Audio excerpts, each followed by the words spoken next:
Ano yung sinabi ni Pastor doon? Di ba? Nakakalungkot naman kay Lord. No? Last Sunday, uy, ano ba yung sinabi ng boyfriend ko last Sunday? Ano ba sinabi ng nanay ko last Sunday? Ano ba sinabi ng tatay ko last Sunday? Last week? Diba dapat nare-remind tayo kung ano yung message last Sunday?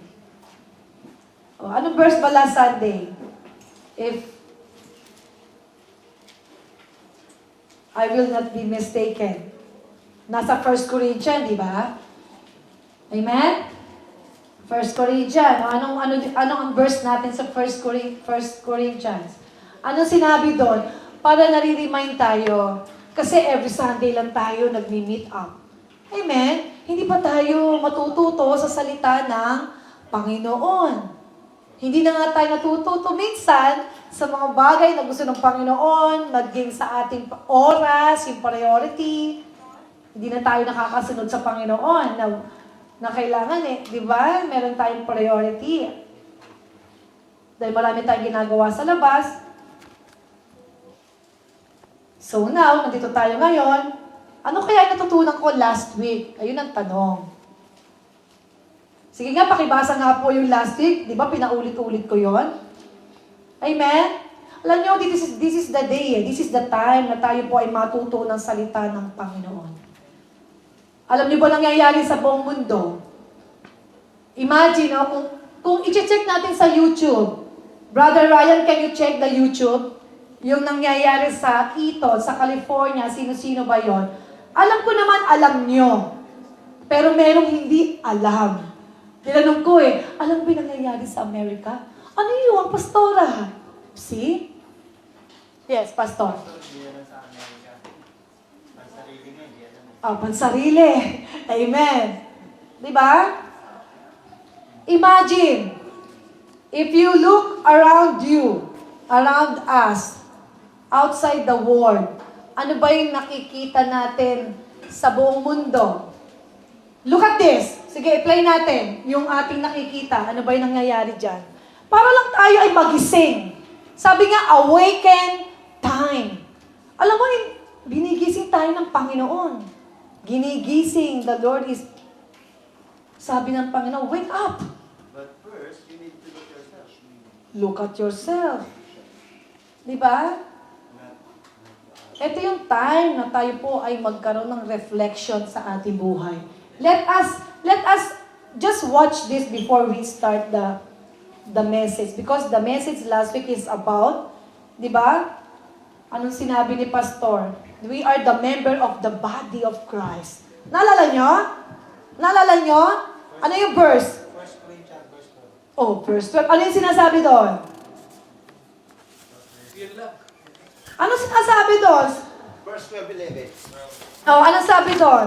For the body is one and has many members. Yes? One and the same Spirit.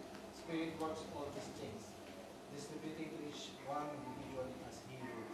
Amen.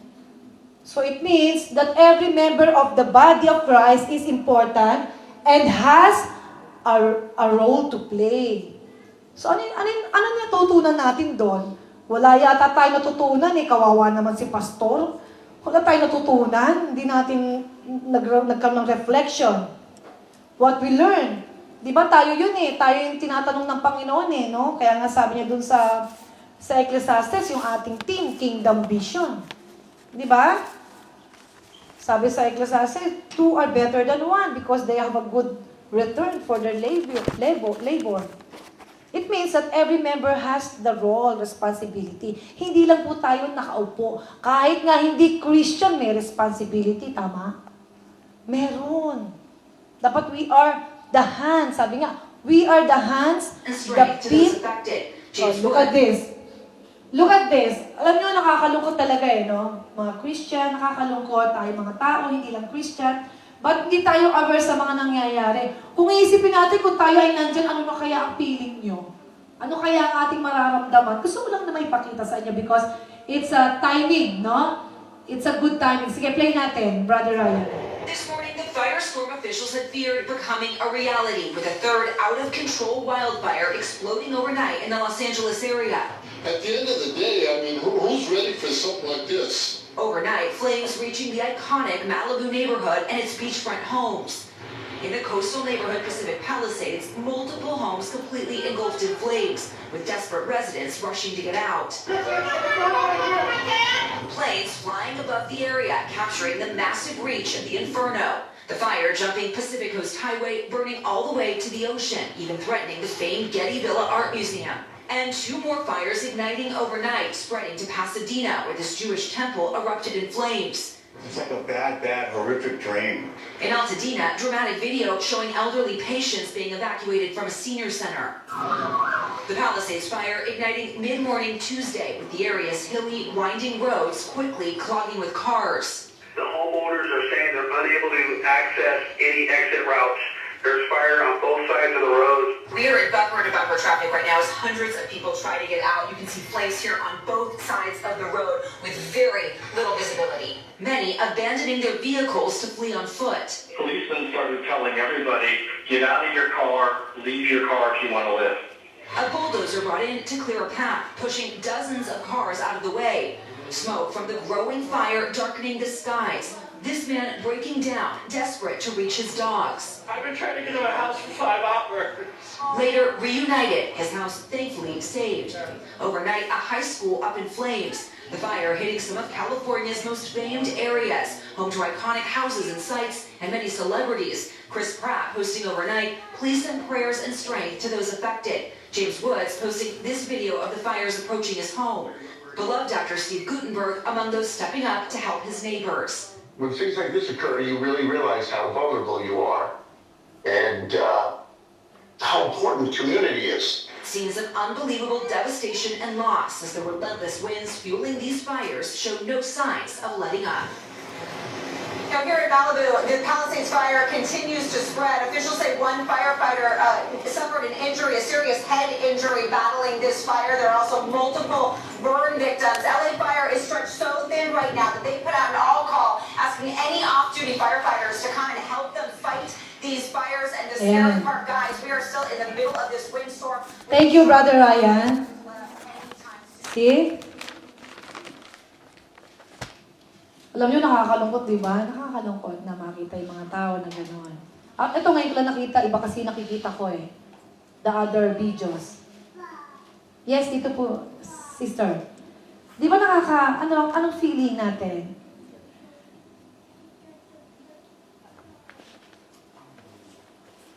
Pag nakikita ko po yung mga videos, alam nyo, na talagang your heart, yung puso, talagang, di ba? Super devastating talaga yung makikita mo. So, hindi ko alam kung ano po yung napifeel nyo. No? Pag nakita niyo po yung gano'n. Kasi pag naisip ko, siguro kung ako yung nasa California at nandun po ako, talagang, napakasakit, tatawag ka na lang kay Lord. No? Because that's already happening. Kaya kapag ang sitwasyon ay dumating sa bawat isa, no, ano na kaya yung ating magiging reactions? Yung ating feeling, no? Siguro tayo ay malungkot kapag tayo nasunugan. Sister, ano ba sabi nila? It's better na manakawan instead na masunugan. Tama? Imagine, di ba? Kahit gano'ng kamamahal ng mga gamit. So, wala. Wala nangyari, di ba? So, nakakalungkot. No? But, lahat na nangyayari ay may purpose ang Panginoon. Meron pinapakita ang Panginoon. And I think this is the time na He remind us, no? Eh, nakakatuwa kasi may nakita tayo na nasa gitna. Tama ba? Nakita niyo ba yun? Yung nasa gitna na bahay na, na hindi nasunog. Nakita niyo ba yun?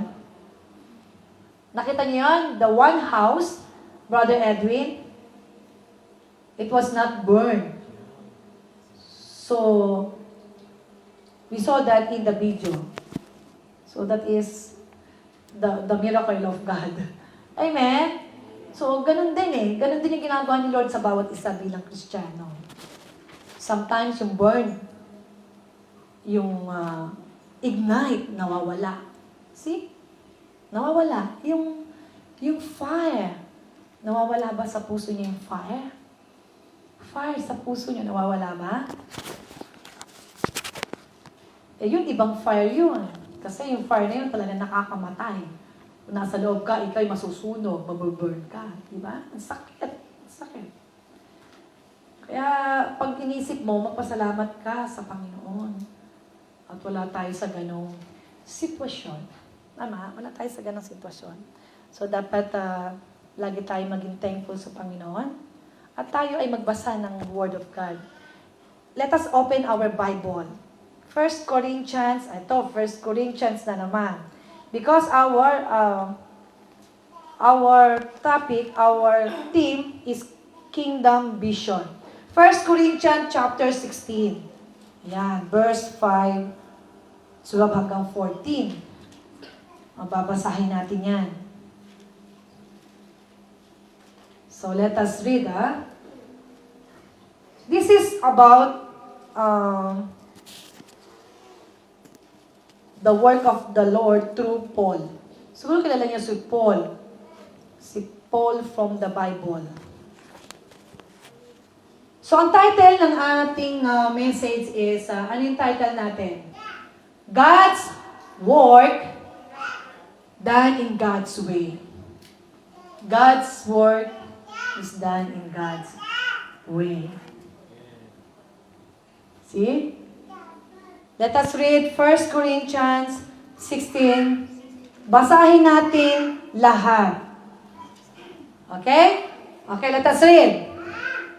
I will visit you after passing through Macedonia, for I intend to pass through Macedonia. And perhaps I will stay with you or even spend the winter, so that you may help me on my journey wherever I go. Verse 7. For I do not want to see you now, just in passing. I hope to spend some time with you, if the Lord permits. But I will stay in Ephesus until Pentecost. Ayan. For a wide door for effective work has opened to me. There are many adversaries. Verse 10. When Timothy comes, see that you put him at ease among you. For he is doing the work of the Lord, as I am. So let no one despise him. Help him on his way in peace, that he may return to me, for I am expecting him with the brothers. Verse 11. Ano yung verse 11? At verse 12. Ano yung verse 12, Brother Edwin? Can you read? Now concerning our brother Apollos, I strongly urged him to come to you with your brethren, but he was quite unwilling to come at this time. However, he will come when he has a convenient time. Yung verse 13. Verse 13. Yes. Be Ayan. watchful And stand. and stand firm in the faith. Okay. Uh, Act like men, be strong. Be strong, be brave, be strong. That all that you do be done with love. Amen. Palakpakan natin si Lord. Amen. Palakpakan natin. Merong impact, yung 14. No? So, the title is, God's Work Done in God's Way. So, si Paul give us an example on how to do God's work. God's way with vision. Kasi kingdom vision, God's work is a teamwork to achieve a greater victory. Kung iisipin niyo po yun, talagang maraming dapat na ipagawa ang Panginoon. So many things that the Lord want us to do for His kingdom. Pero minsan hindi magawa. No? Because we don't know the way. Sabi nga ni Paul, lahat pinagdaanan niya eh. Di ba? Napakadami. Pero si Lord ang kasama niya. So it was reminded me, itong verse na to, kasi kung di mo siya pag-aaralan, hindi mo siya maiintindihan. But this is referred to the work of the Lord to Paul. Si Paul, alam niyo naman kung anong buhay ni Paul. So, ang dami niyang pinagdaanan. So many things. So I was reminded, naalala ko yung si Hudson Taylor. Pastor, kilala mo si Hudson Taylor, di ba? Kilala niyo ba si Hudson Taylor? Si Hudson Taylor, kilala niyo? Kilala niyo ba ito? So actually, siya yung nagkaroon ng vision. Yung heart, nagkaroon siya ng puso to land in China. Si Pastor nagkaroon nga ng heart sa China, kaya lang hindi siya natuloy. Amen, yung mission niya, nagkaroon siya ng heart. Ganun to yung kwento ni Mr. Hudson Taylor. At ang sabi niya doon, before he landed in China, bago siya pumunta, siguro alam niyo China, napakalaki. Tama? Napakalaki ng China. He said this, God's work done in God's way. In God's way. Ibig sabihin, way ng Panginoon. Lahat ng gagawin mo, lahat ay galing sa Panginoon. All in God's way. Ano ba yung ibig sabihin ng way? Ano sa Tagalog nun? Pamamaraan. Daan? Way? Di ba? Lahat yun ay si Lord ang nagbibigay.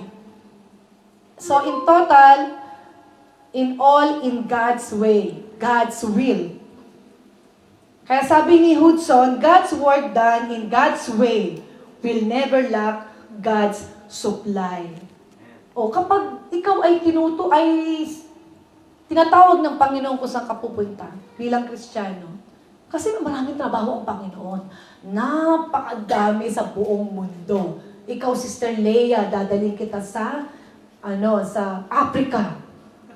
Oh, gusto mo? Oh, ikaw, Sister Princess, dadalhin kita sa Thailand. Ikaw, Brother Edwin, dadalhin kita sa Philippines. Oh, sino gusto? Si Mariel.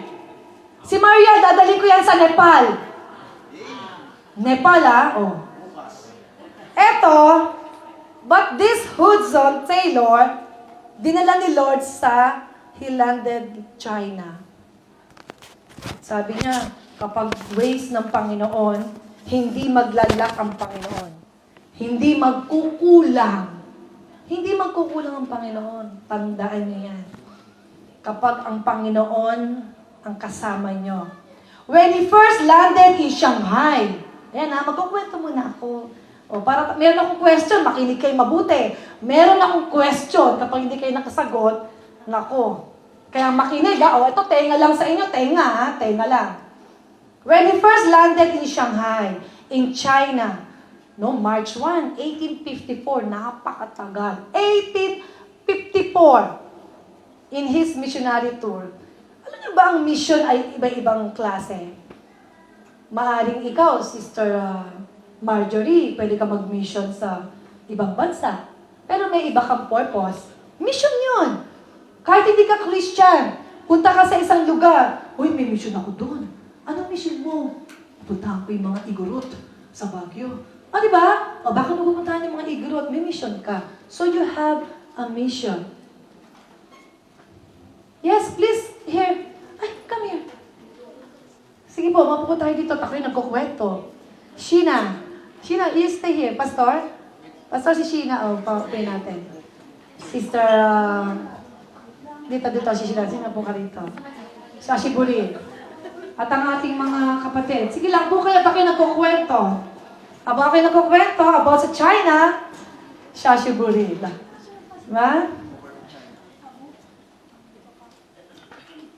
Sino nakapunta ng China? China! Uy, si Randy! Sino? China! Bakit naman Chinatown? Sabi ko, China. Chinatown, hindi. Ako napunta ako sa China. Sa Shenzhen, sa Shanghai, nakapunta kami. Okay, no? So, ayan. Pero hindi mission. So, ito na yung kwento ng mission ni Hudson, ano? So, we are talking about the mission here. No? So, napunta siya sa Shanghai. stay in the port. Alam niyo pa yung port sa China? And you know what? In that place, there are many millions Chinese. Sino yung mga Chinese na yun na pinuntahan ni Hudson? That had never heard the gospel. That never heard the gospel. Because has no opportunity. Ano ba yung opportunity? Walang opportunity. Walang opportunity. Walang chance. Di ba? And he asked help for the mission team. Ganyan. He knows that, kasi alam niya, the Lord is andon. There. God is experienced. And He was there. He knows that He can provide everything for His children. Parang kayo. Anak kayo ng Diyos. If you are the children of God, everything will be provided. Kaya sabi nga niya dito, di ba? Ano yung sinabi niya kanina? Ang ganda, di ba? God's work done in God's way will never lack God's supply. Di ba, Sheena? Hindi maglalak ang Panginoon kapag ang mission mo, ang vision mo ay para sa Panginoon. He knows that He will provide everything. Like Israelite. O, sino kakilala sa mga Israelite? Ano nangyari sa kanila? Ano nangyari sa mga Israelite? 3 million people in the wilderness. Kayo kaya nasa wilderness ng 40 years? Oh, 40 years. Oh, sige nga. Oh. Ako, sabi ko nga, Lord, pag-aaralan ko po ang ganda ng storya kasi it's about the life of one person. Kahit nga hindi Christian eh. Ordinaryong tao. But this one is a Christian. And you are a Christian. Wilderness, 40 years. You want to stay in that darkness, wilderness, for 40 years. O ano nangyari doon? Mga Israelite. Tama, Brother Jay? 40 years! Paikot-ikot sila doon. Ang tigas ng ulo. Pero ang nangyari? Paikot-ikot sila doon 40 years, but people are there for 3 million people, but God never lacked provisions. Grabe, di ba? Walang water. Ano ba meron doon? Pero ang Panginoon hindi nag-lack. Sister Rowena. See? 40 years. Na doon ka lang, paikot-ikot ka. Wala kang pagkain. Pero mga Israelite yun. Pero anong ginawa ng Panginoon for 40 years? Kahit matitigas ang ulo, di ba? Never lack. Hindi pinagkulang ng Panginoon. So what He means to this? Ano ibig sabihin nun? Ibig sabihin, yung gawain ng Panginoon, God works done in God's way. Amen? Always in God's way will never lack God's supply. Palakpakan natin ang Panginoon.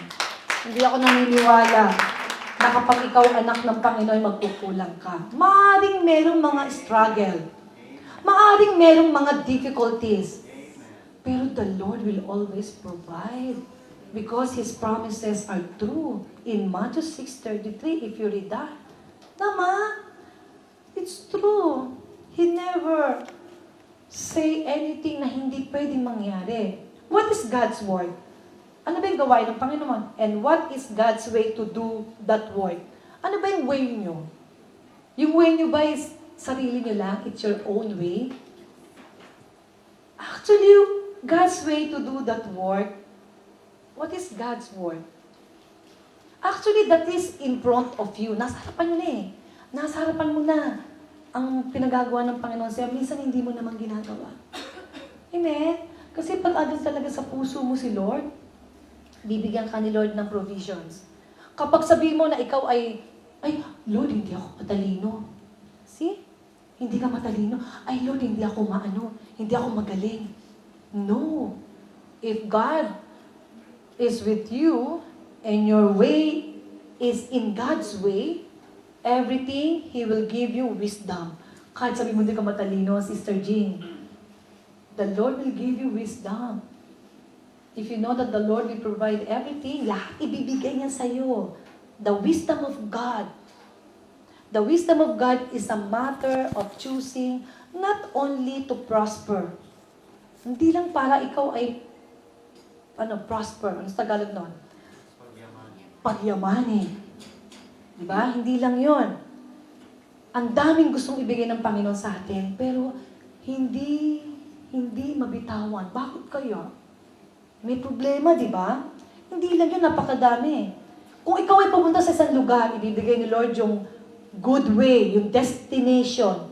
Not only the destination. Ano ba yung destination? Patutunguhan mo, but the best way to get to that destination. Nanuha nyo? Kahit sa buhay mo, meron kang gustong puntahan. Tama? Meron kang gustong marating. So, how do you get to that destination? Sige nga, paano ka? Paano mo gagawin? Sa sarili mo lang? Maybe, you can do it in your own way, but maybe it's just a little one. Amen? Kasi sarili mo lang yun eh. But, if the Lord is with you, everything, your way will be perfect. Amen? Kahit sa ka pa pumuntang country. Uy, Japan, sabi nila, uy, Japan lang to. Uy, Pilipinas lang to. Ay, Africa lang to. Amerika lang to. Hindi eh. Kung sabihin na Amerika lang, Japan lang. Pag pinapunta ka ni Lord sa isang lugar, ipaprosper ka niya. Amen? Ipaprosper ka, hindi lang dito sa Japan. Tama ba ako, Sister Wendy? Ipaprosper ka kahit saan sa Pilipinas. Kahit saan sa China. Yung kaibigan ko sa China, napakayaman. Yung kaibigan ko sa Malaysia, tumira ako sa Malaysia 1 taon. Sa Jalan Chulan. But the prosperity depends on your way. Oh yes, it depends on your way. May kaibigan ako, napakayaman doon sa Highland, sa Genting. Alam niyo yung Malaysia, sa Genting. Malamig doon. But if not God's will, it's not God's way, hindi siya magiging smooth. Everything will be distractions. Alam niyo yan? Puro distraction, lahat madidistract. Kahit mas pag-ibig, kahit sa family, madidistract. Dapat ang inaasam natin, our destinations as a human, is the glory of God. Glory. Kapag hindi naman tama yung pag-iisip mo at walang way ng Panginoon, sa Proverbs 19, many are plans in a man's heart, but it is the Lord purpose that prevail. Amen? Hindi ikaw ang mananalo, si Lord kasi. And God want us, His servant, kayo. 3 bagay lang yung truth na sinasabi ng Panginoon. No? God's way, laging dapat ay way ng Panginoon. Kayo ba ay pag pinapunta sa isang lugar ay kakayanin nyo kaya? Kaya nga sabi niya, di ba? God's work done in God's way. And in this vision, so kailangan tayo ay meron tayong 3 bagay. Dapat meron tayong flexibility. Alam niyo ba yung flexibility sa Tagalog? Ano yung flexibility? Flexibility. Ano yung flexibility? Flexible. Flexible. Pwede kahit Kahit saan? No? Lord, just to be humble. Lord, tama ba ang direction ko? Before you ask, ibang different yung approach minsan eh. So we have to sometimes meron tayong gagawin sa buhay natin eh. Na hindi naman din pinapaalam kay Lord. Hindi niya alam. Kasi hindi mo sinasabi, Lord, ito yung gagawin ko. Hindi, ginawa mo na without any, di ba? Without any advice or without guidance from the Lord. So if you are a Christian, missionary, actually kayo, you can be a missionary. If you are a Christian, kahit saan kayo pumunta, missionary ka. Kung may heart ka, Christian ka eh. May heart ka to do the mission. Lahat tayo, kahit saan tayo magpunta, kahit saan dyan activity, may mission ka. Meron kang dapat gawin doon. Hindi pwedeng walang purpose. Maraming mga short-term mission na pumupunta, yung mga training. So, kailangan dapat flexible. Flexibility. Kaya nga pag sinabing flexibility, kailangan na ano sa Tagalog. No? Ang pag sinabing flexibility, kailangan lahat ng bagay na kakaharapin mo. Ayan, no? If you face great or things that you cannot imagine in your life, no? Pinadala ka ni Lord at pinagagawa sa iyo. Pag sinabing flexible, willing to change. Willing ba kayo magbago? Ay, ito na nga eh. Ito na nga lang eh, kay Lord na lang eh. Willing ka ba magbago, sister? Ay, Sunday pa lang ngayon. Flexible. Flexibility. Kailangan, kaya mong gawin, gumawa ng way. Kasi para kay Lord. Willing to change. Ibig sabihin, easy. Parang napakadali. Easy to bend without breaking. Yun yung flexible. Tama? Pero sa ating mga Kristiyano, dapat willing to change. Kasi dapat mabago tayo pag hindi tama yung way natin. So dapat, kung may pinagagawa si Lord sa'yo, dapat flexible ka. Tama? Ginawa na rin sa atin yun sa akin ni Lord. I think sa inyo din ginagawa rin ni Lord John. So dapat we are willing to change. Kung ano yung pinagagawa sa ng Lord, dapat yung flexibility, dapat meron tayo. Amen? It's not easy because something will happen, hindi natin alam. Tama? Number 2, diligence. Alam niyo ba yung diligence? Ano ibig sabihin ng diligence? Sige nga sa Tagalog. Ano ibig sabihin ng diligence, mga kapatid? Diligence, dapat diligence tayo. Kapag may pinagagawa si Lord na isang bagay, so, kailangan diligence. Ano ibig sabihin ng diligence? Diligent. Kayo ba ay very good, masipag. Masipag, industrious, mga ganon. Tama? Diligent, having or showing care. Meron kang care in one's work. Kung ano pinagagawa ni Lord sa'yo, dapat meron kang care. Dapat meron kang conscious ka. You have to value highly. Yung ganon, dapat ganon tayo. Take delight. Careful, hardworking. So, dapat pala meron tayong ganon. Dapat diligent tayo, diligent. Simply put, the Lord is calling on His workers to be diligent and careful in their work. So, hindi lang naman sa ministry, dapat sa ibang bagay din. Sa circular, dapat ina-apply din natin yung pagiging Kristiyano. Tama? Kasi doon tayo magkakaroon ng make a difference. Talagang matututunan mo, just make a difference today as a Christian. Capable to carry in every situation. Kaya ba natin? Dapat kaya natin. Sabi nga, do your best to present yourself to God as one approved, a workman who does not need to be ashamed, rightly dividing the word of truth. So, word of truth. Do your best daw to present yourself to God. Tama? Ibigay niyo yung best niyo. Kung sa ibang bagay lang hindi na kayo best. Paano pa dun sa ibang bagay na ibibigay ng Panginoon? What more? If now in the little things you are not giving your best, what more if the big thing will give you? How do you do your best? In the small thing, you cannot do your best. You cannot be faithful. So, how is it? So, you need to do it right. Dapat gawin yung tama. Dapat God's way. Kailangan natin gawin. Kahit naman tayo, Kristiyano tayo, nagawa niyo ba yung responsibility niyo sa mga pamilya niyo? Ginagawa niyo ba? Na i-share ang salvation? I-share ang Word of God? Mabigat yan pag hindi niyo natin na-share. Kasi pamilya mo yun. Ang family mo is number 1 ministry. Kaya nga ang team natin, Kingdom Vision. So this is the time na gawin nyo na. Hindi dapat patumpik-tumpik.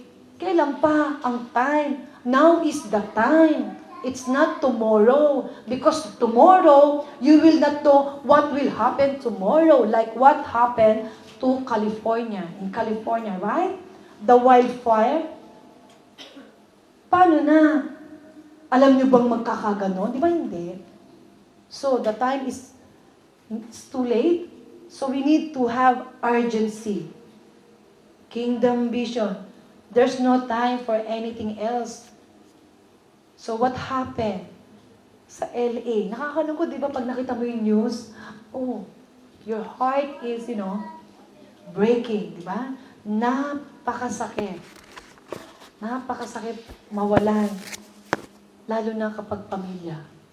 Tama? Napakasakit. Talagang minsan, you cannot endure the pain. Kasi nung nakita ko si Mel Gibson sa interview, grabe yung face niya. Kita niyo ba yun? Nanonood kasi ako lagi ng news eh. Nakita niyo ba si Mel Gibson nung siya in-interview?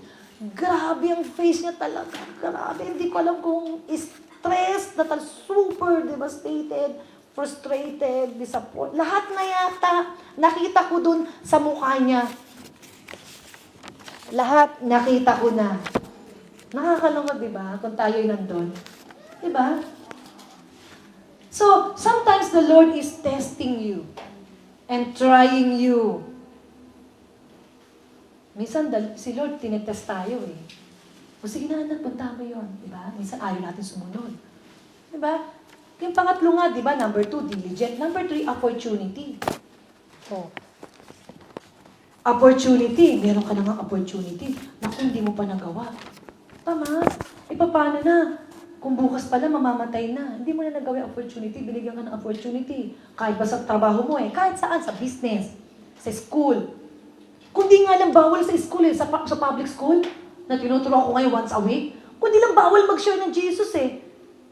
Aba, isi-share ko sa mga bata eh. Mga depressed eh. Mga, alam niyo yun? Na-stress mga bata sa school. Ang dami nagre-retire. May kinausap ako, senior high school. Kasi meron po school once a week sa Puset. So, minsan kinakausap ko, lagi siyang talagang parang akala mo pinagbagsakan ng mundo. Oh, sabi ko, nande, nang kabundayalo. Oh, nag-uusap kami. Pero hindi ko ma-share yung basta-basta, di ba? Inaano ko lang yung, kino-comfort ko lang. So, yun yung pinagagawa sa akin ni Lord eh. Pero may chance ako na minsan magawa ko. Ang ganda! Kuya, allowed nga lang ng Japan eh. Kalang hindi eh, bawal eh. Nakasulat sa ano yun eh. Kasi bilang Christian, napifeel ko yung kanilang pain, napifeel ko yung kanilang puso, yung nararamdaman. Kasi nandun ako sa kanila eh, nakikita ko sila bawat isa. So bilang Kristiyano na lang, di ba? Ayun yung concern. Yung sinasabi, yung concern. So yung opportunity, minsan binibigay sa akin ni Lord, gusto kong gawin. Pero nagagawa ko kahit papaano. Pinapakita ko yung sinishare ko about love. Do you know? Look at the trees. Gumaganon ako. Kicho to me, Teki.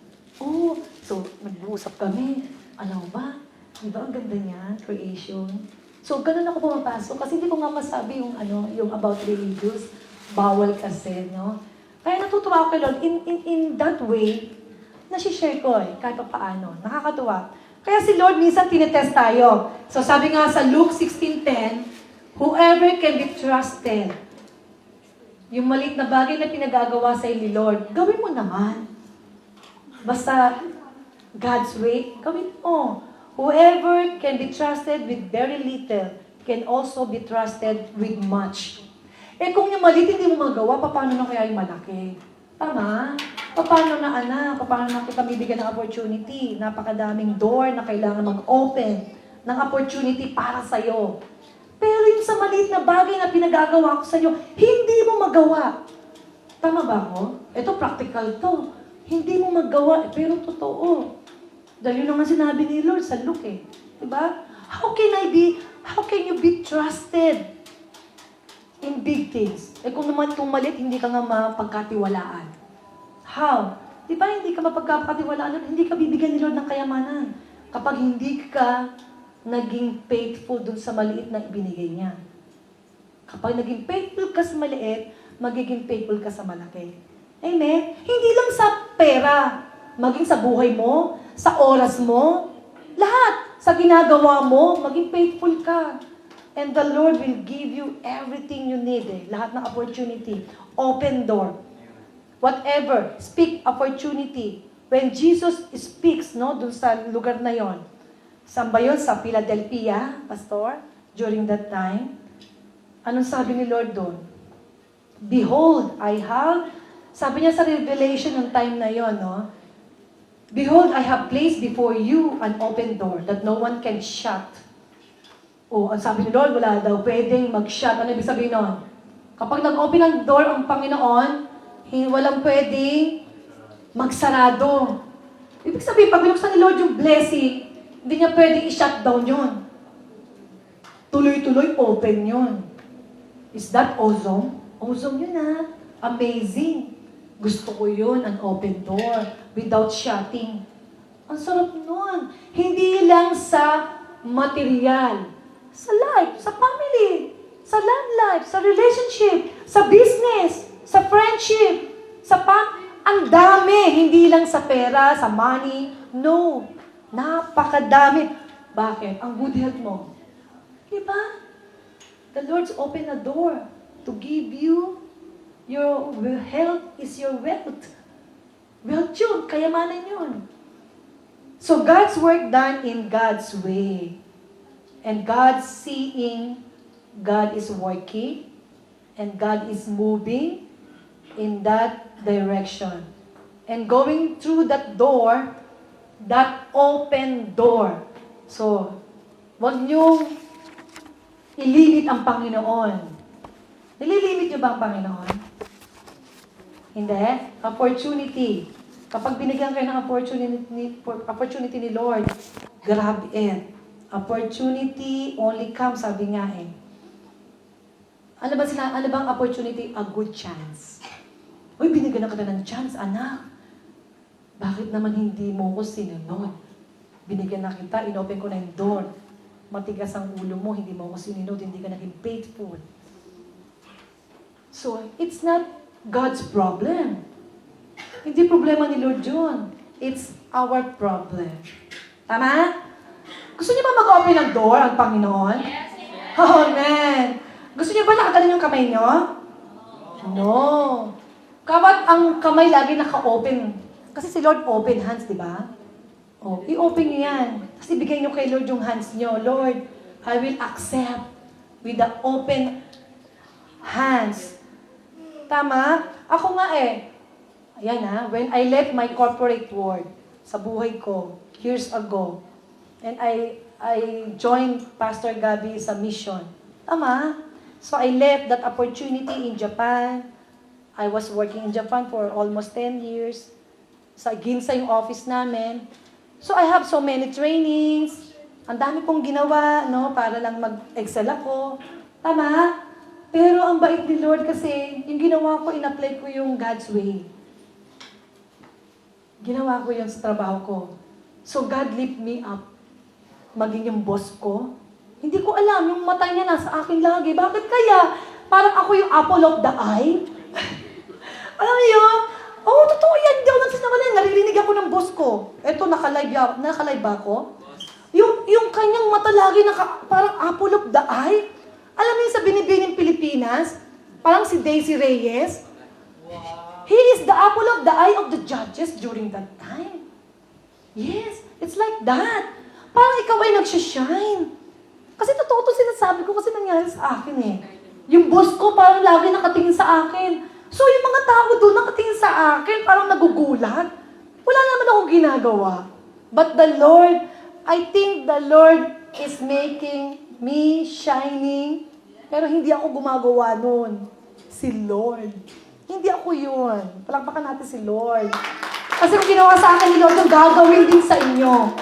Alam ko namang ginagawa ni Lord yan sa inyo. Testimony ko to yan. Dami kong testimony. Lumipad nga ako ng Africa, wala akong ticket eh. O pero nakating ako, next time na yon, di ba? So God is always faithful. God prepares you for this opportunity. He prepares the heart of people to hear about Christ. Uy, huwag naman kayong pag inopen ni Lord yung opportunity, huwag nyo naman pigilan. Tama? Bakit nyo pipigilan? Inopen na nga ni Lord. What is God doing around you? I'm thinking about Paul. Ito yung ating topic. I'm thinking about Paul, kung paano siya in-endure yung mga kahirapan, ng hirap, sacrifices, kaya niyo ba yun? Nakulong pa siya and everything. Tama? Napakadami nangyari. So, dun sa buhay ni Paul, talaga na-amaze ako kasi binabasa ko Sister Wendy. Binabasahin niyo. Sa Corinthians, basahin niyo yung buhay ni Paul. Baka sabihin niyo, ay, ito lang pa ako, sakit-sakit ayoko na. Tama? Totoo naman na reality yan reality talk Totoo yun, kamisan nga parang yung sa Pilipinas nakikipag-collab sa akin. Sabi niya, Pastor Neri, mag-collab tayo. Interview with yung mga ganyan. Sige, pag nakauwi ako ng Pinas. So nakakatuwa, no? Because God is doing something special, something good, something, unforgettable.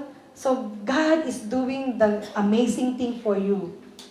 And one night, si Paul, nagsalita si Lord sa kanya. Ano sabi? Noong time yun kasi siyempre, lahat ng hirap dinanas niya Brother Jerome. Lahat ng hirap dinanas ni Paul. Alam mo ba yun, Brother Jerome? Nababasa mo ba yun kay Paul? Walang pastor. Ito, may nakikita ko sa mga reels na paghihirap ni Paul. Ito, hindi natin kayang gawin. Yes, tama yung sinabi ni brother. Baka tayo, konti pa lang, wala na, give up na. Siya hindi! Super talaga. Pero ano sabi ni Lord sa kanya during that time? Sabi niya, do not be afraid, Paul. Huwag kang matakot. Do not be afraid. Keep on speaking. And do not be silent. Minsan tayo silent Di ba? Si Paul hindi Di ba? So, do not be silent. Sana sabi ni Lord, for I am with you, and no one is going to attack you and harm you. Grabe ang sufferings ni Paul. Grabe talaga. Hindi ko maisip kung paano niya nalagpasan ang lahat. Because, sabi, di ba? Because I am with you, sabi ni Lord. Do not worry. So lastly, Christian, who are sleeping? Nasa kamay. Who are sleeping now? Who are sleeping? Di ba? Ang ganda ng illustration ko. Binigay ni Lord to. Alam, palangin mo nga yung mga yan. Sino ang sleeping ngayon? Baka hindi natulog kagabi. Alam ng sisimba ng Sunday. Baka hindi natulog, late pa. Di ba? Sabi ni Lord, talungin mo yung mga yan. Christian who are sleepy. Just sleepy today. Sino? Walang sleepy? Bait Walang sleepy? Wow. No sleepy. Ngayon mo tayo? Na? So just sleepy. Tama? And leading a worldly life. Sleepy na nga, living a worldly life pa. Tama? Ito, real talk to sinasabi ko kasi nabinigay ni Lord Alam mo ba, you are the threat to Satan kingdom? Threat ka. Ano ba yung threat sa Tagalog? Shina. Threat. Ano sa Tagalog ng threat? Binabalak na panganin. Brother Jen, ano yung threat? Oy, threat ka. Yun. Tangka. You are a threat to Satan kingdom. Tinatangka. Di ba? Oo. Para masira ang kingdom. If you are leading a worldly life. Saka sa Oh. pinipili ko tangka. Yes. Nagagamitin ko. Masarap masayang-masaya si Satan yan. But, no, do not be sleepy. Kaya sabi ni Lord, wake up. Uy, gumising ka. This is the day. Gising. O, di ba? Papaluin ka din Lord sa puwet. Gising ka. Wake up. This is the day. But everyone who wants to live a godly life in Christ, Jesus will be persecuted. Alam niyo ba yan? Amen. Alam niyo yan? If everyone who wants to live a godly life in Christ, Jesus will be persecuted. Totoo yun. Totoo yun. Mayroon magpe-persecute sa inyo. May magpe-persecute sa inyo. Kaya itong mga verse na ito, binasa ko yan dahil galing yan kay Paul. Sulat ni Paul. Buhay ni Paul. Yun ang nangyari sa kanya. Medyo malalim lang siya, kaya in-explain ko na lang sa aking illustration. Pero all in all, lahat yan, sa kay Paul. Amen? Kasi pag yan ang ginamit ko, medyo malalim. Kaya kinuha ko na lang yung point doon na diligent, flexibility, opportunity, and everything. Because we have everything from the Lord. And so if we are willing to step out in faith and share the gospel, we're gonna start having trouble, difficulties, and problems. Katulad ni Paul. Di ba sinishare niya lahat eh? Di ba? Grabe ginagawa sa kanya, pastor. Nakulong pa lahat. Everything, lahat ng hardship natanggap niya. Lahat yan, persecution, lahat. Kahit naman tayo may persecution eh. Kahit naman kami, kahit kayong lahat may persecution sa mga kaibigan niyo, family niyo, meron talaga. Kasi talagang magkakaroon yan. Lahat yan. Kaya we're going to be what? Dapat tayo ay maging fruitful. Fruitful ba kayo? Ano ba yung fruitful sa Tagalog? Sister Marjorie, ano yung fruitful? Namumunga. Uy, fruitful ka ba? Tanungin mo nga sa katabi mo, fruitful ka ba? Fruitful ka ba? Dapat namumulaklak ka. Uy, baka naman lagi ka naman walang bulaklak. Hindi ka namumulaklak. Fruitful ka ba, Sister Jane? Yes, fruitful ka ba? So we need to be going to be fruitful. Lahat ng harvest ng soul, meron. But may sufferings. Lahat yan may harvest, pero may sufferings. In John 12:24, we have to willing to die, sabi niya. Are you willing to die? You are willing to die? We have to willing to die? Die to a comfortable life. Kailan mamatay kayo doon sa comfortable life nyo? Kasi easy na eh. Comfortable kayo masyado eh. Dapat mamatay kayo doon. No? Sabi nga sa John 12:24, di ba? And, kailangan mawala kayo doon, mamatay kayo doon sa easy life. Minsan yun ang gusto natin, di ba? Easy life. Easy life. Tama? Kasi masarap. Easy. Mabilis. Madali. Pastor, masarap eh. Masarap daw, di ba? Easy life, comfortable. Wow. Nakakatuwa, no, yung binigay ni Lord na mensahe. And you know what? Christian, wake up. So we need to wake up. Kailangan mag-wake up na tayo.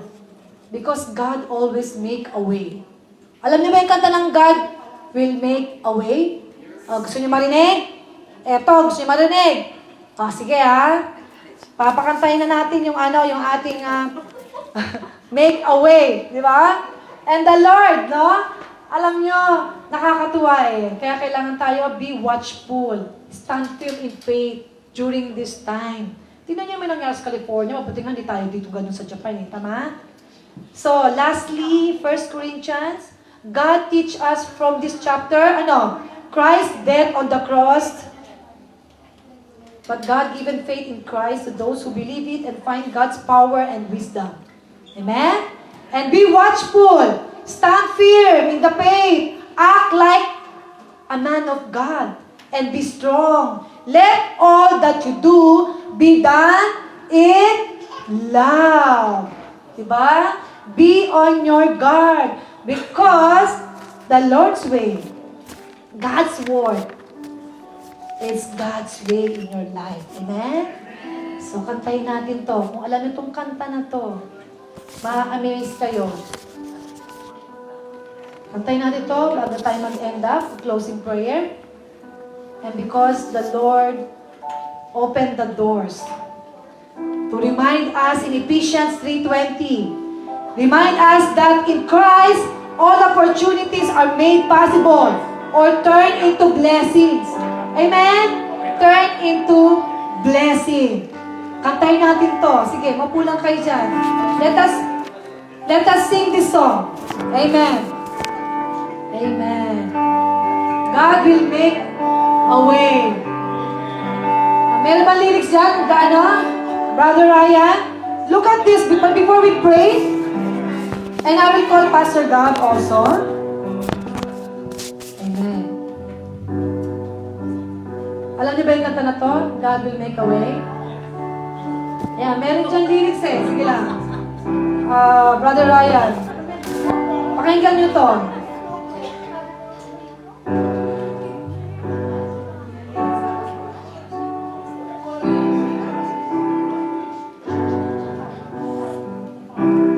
nyo to, namnamin nyo yung kanta. Let's sing ha, let's sing ha. Alam nyo to, alam nyo to. Amen? O, kantahin natin, tingnan nyo. Because ang buhay natin, kapag na kay Lord, walang imposible. Anong sinasabi sa kanta? Kapag, ito ha, see? O, kantahin nyo.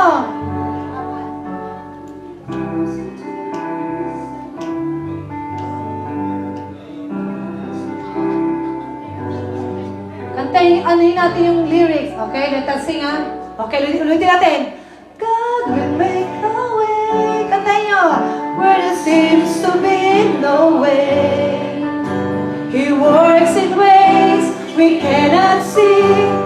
He will make a way for me. He will be my God. Hold me closely to His side. With love and strength for each new day, He will make a way. He will make a way. O, tingnan nyo to ha. God will make a way where there seems to be no way. He works in ways we cannot see. He will make a way for me. He will be my God. Hold me closely to His side. With love and strength for each new day, He will make a way. He will make a way. And next, by a roadway in the wilderness, He led me. Rivers in the desert will I see. Heaven and earth will fade, but His word will still remain. He will do something new today. Let us stand up. Pastor God.